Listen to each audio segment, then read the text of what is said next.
I will. I will. But Lynn, please have a word with the builder, because the other day his jeans were so far off his backside you could more or less see his anus. There's Dan. Dan! Dan! Dan! Dan! Dan! Dan! Dan! Dan! Dan! Dan! Dan! Dan! Dan! Dan! No, he's not seeing me. I'll get him later. Dan! Fine, fine. Oh.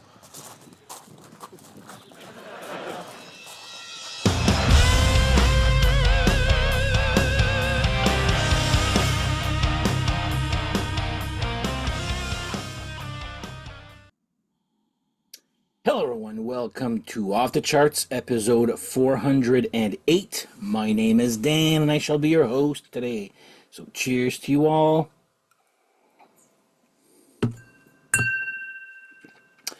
Before we start off, if you do like this type of content, please like and subscribe, tell your friends, hit the little thumbs up and the little bell to be notified when I publish new content like this. So, I got myself the new copy or digital download of Peter Criss's new self-titled album. I don't have a physical copy yet. I guess it's on the way. But you know what? First things first. Bandcamp, great job for when you order a vinyl, you get a digital download the day of release. Bravo for that. That's how it actually should be done. All the time with the crazy prices of vinyl, there is no reason why you can't give your fans a digital download of the album that you order on vinyl. Having said that, is the album any good? Well, before we answer that question here, I'm just going to show you the solo albums that I had in the past of his there. So does it sound anything like Chelsea? No. This is a thing of its own. It's a product of its time. Let me put it that way. Does Peter Criss's new solo album resemble anything off his 1978 solo album? At times, yes. The rockin' stuff, I would say, is similar to this here. Is it similar to Out of Control? Again, the rockin' tunes. I do like this album because I only had 5 albums to my name at the time when I had this there, so I got a soft spot for this. But yeah, at times resembles this a little bit. Let Me Rock You. I don't even remember how this goes, so I couldn't even answer that question here, so I don't know.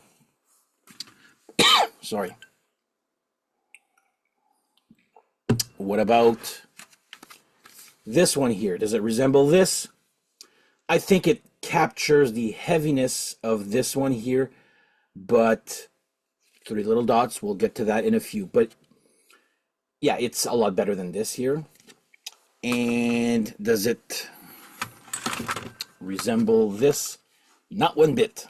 Again, also this one, I probably listened to it once or twice. I couldn't even sing you a single song off of this here.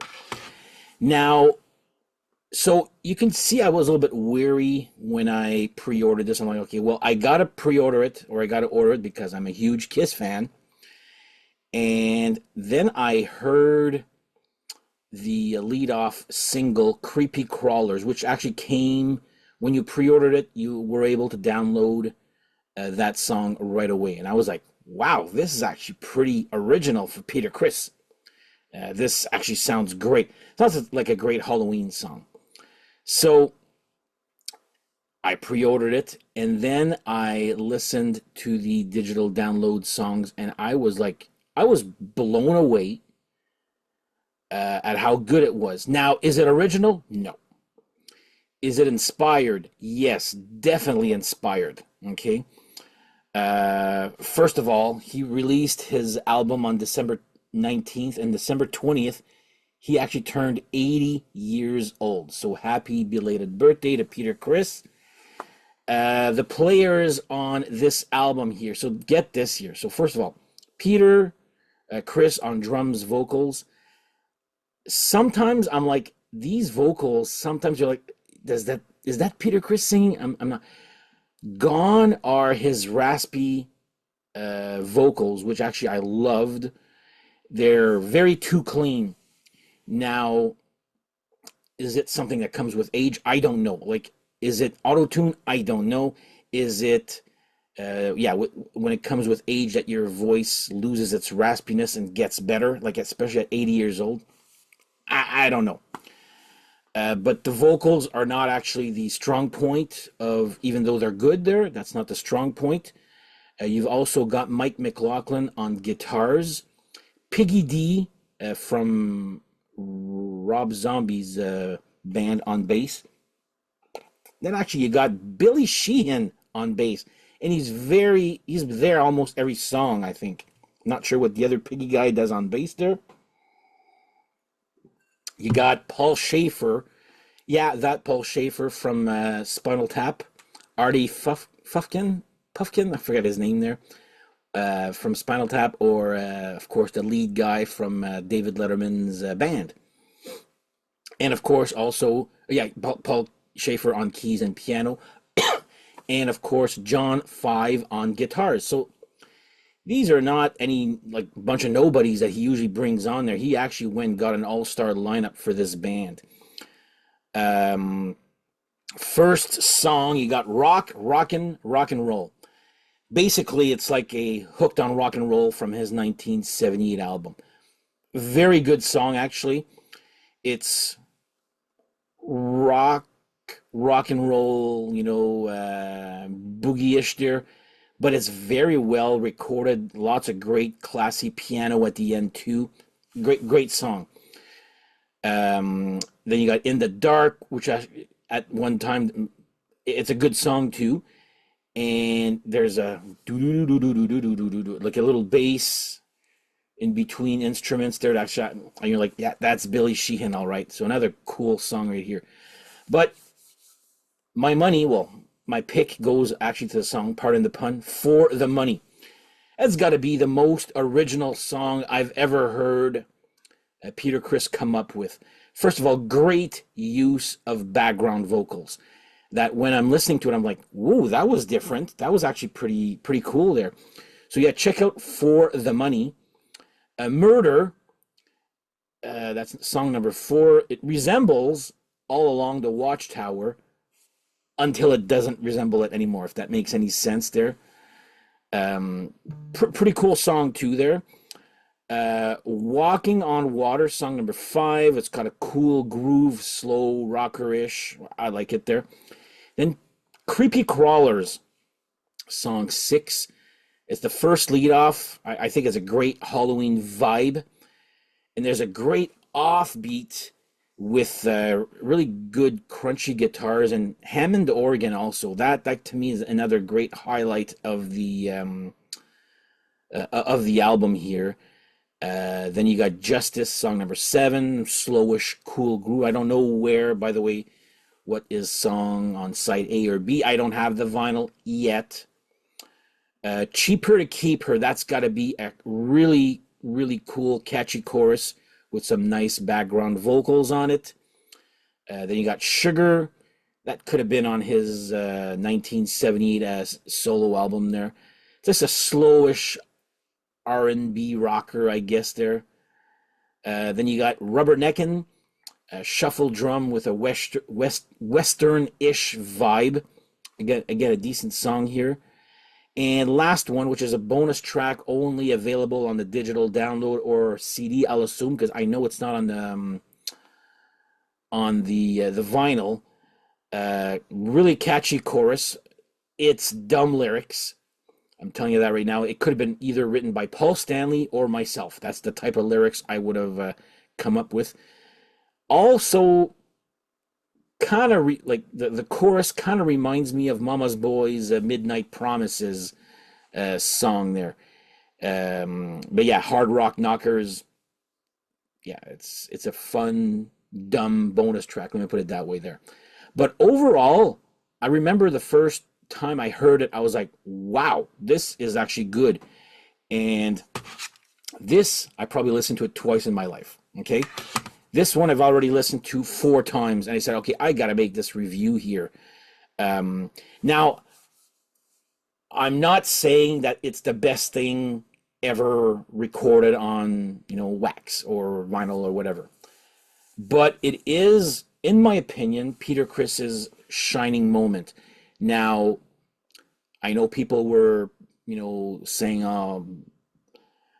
we don't really like his, rhythm and blues or rock and roll type music there. So he went and did a hard rock album, which people wanted. I guess he could have done it forever, like I said, but his real love, I guess, is for, rock and roll type of boogie hard rock, I guess, there. But yeah, this is mostly hard rock. It's like, think of it as a whole bunch of Getaway from Dress to Kill and Baby Driver from Rock and Roll Over. Like, think of the rocker songs, they'll rock about as good as that, okay? But I don't know. I just felt that the album was actually very inspired. It's not original. He did not invent the. But I'll say, For the Money, song number 3 is actually quite original. For Peter Criss, and I know I rag on him a lot there regarding his solo albums there. I've listened to this again on digital only. When I'm going to get the vinyl, trust me, I'm going to be playing that, and I know it's something my dad will probably dig too there. And even Creepy Crawlers is actually pretty original. I wish I had that song available when I did my Halloween live stream here on Off the Charts. But yeah, if you're, if you're a big Kiss fan, to me, this is a must. If you're not crazy about his solo stuff, to me, again, I'm not telling you if I'm right or wrong. I'm just saying, to me, this is actually his best work. And of course, it comes at 80 years old. I mean, I'll compare it to Criss Cat number 1 here, this one. But this is just trying to be hard rock for hard rock's sake, or trying to be. I don't find this one to be that original or inspired. But man, oh man, this new one is, I would say, what my final rating would be. It's inspired. He took his time. It actually reminds me a little bit of Rick Hughes's solo album. Actually, I find that one very inspired also, whether it's like ballads or rock or hard rock or French songs. This one has R&B, rock, hard rock, slow rock. Like it's a very rock-ish album, probably his most consistent album as a whole there. So anyway, if you haven't checked it out, I mean, I'm not going to tell you what to do or buy there, but if you're a Kiss fan, to me, this is actually Peter Criss's shining moment here, solo-wise. Okay, solo album here, and the whole product to me is very strong. So yeah, that's my little mini review of Peter Criss, self-titled. I mean, you could see he worked a lot harder on the album itself than the album cover, because the album cover is like, whatever. Comes in a white, silver, and black, so you can actually get 3 variants. I only got the one. I think I got the white one.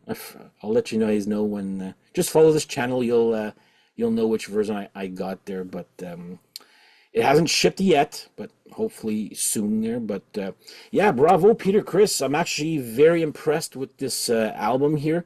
Again, is it original? No. Is it inspired? Yes, definitely. So if you've heard this album, let me know in the comments. If you're iffy, I would say give this one a shot. Like, especially if you're a fan of Peter Criss and his voice there. His voice is probably what I would be like, okay, is that really him, or is that auto-tune? Like, can he sing that well, actually? I don't know. But yeah, hardly any like this here. Hardly any raspy voice, just very clear, great sounding vocals.